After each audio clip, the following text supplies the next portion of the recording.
Jeff, I'd love to hear your opinion on what you feel is the most critical aspect of a robust cybersecurity strategy for any organization. Well, there's a lot to unpack there. We could go for 2 days. Honestly, people in the business. That if you don't have the buy-in of the people in the business, you're not going to have a good strategy, to be honest with you. So you have to work really closely with the business to understand where they're going. I can talk about technology and all that stuff, but actually, if you don't know where the business is going and making sure you have the right people in the organization and the right training, you're not going to have a robust strategy. You're just going to have something. And that's the way I see it. And I spend a lot of time with the business and the people to figure where they're going, because if they can't do business, I don't get paid. I enjoy getting paid.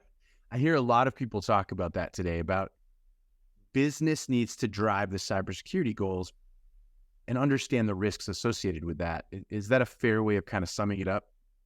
Yeah, and it's actually a very very good way of sort of. And also, the other part of it is like, it's good to have a security steering committee, and in this steering committee have business in there.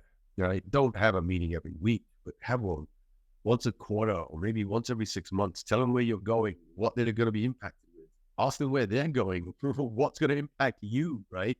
We're a business enabler. We enable the business, and they pay for us, and And I'm having a conversation with a few people lately, and one of the things I got up at like 3 o'clock in the morning a few weeks ago to talk to a board. This is a really progressive company, because the CISO, the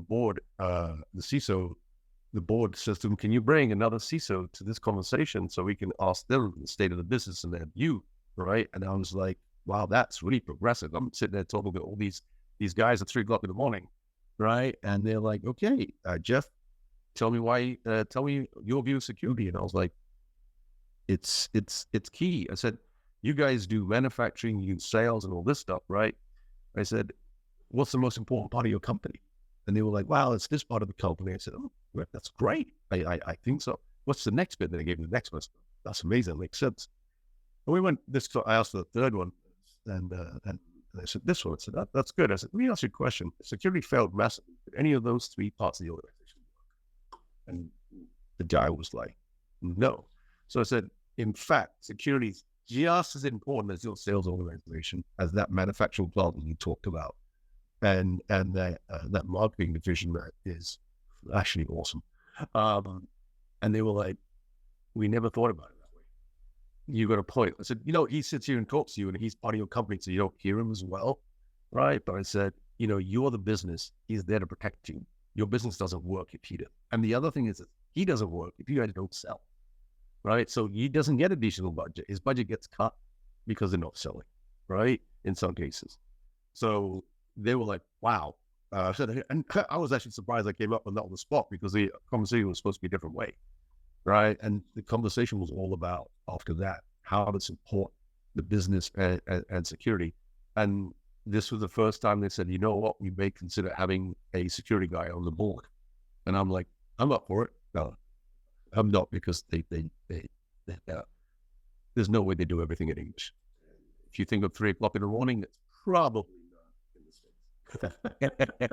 but I was taken back, because this was the business now realizing to complete the organization is security,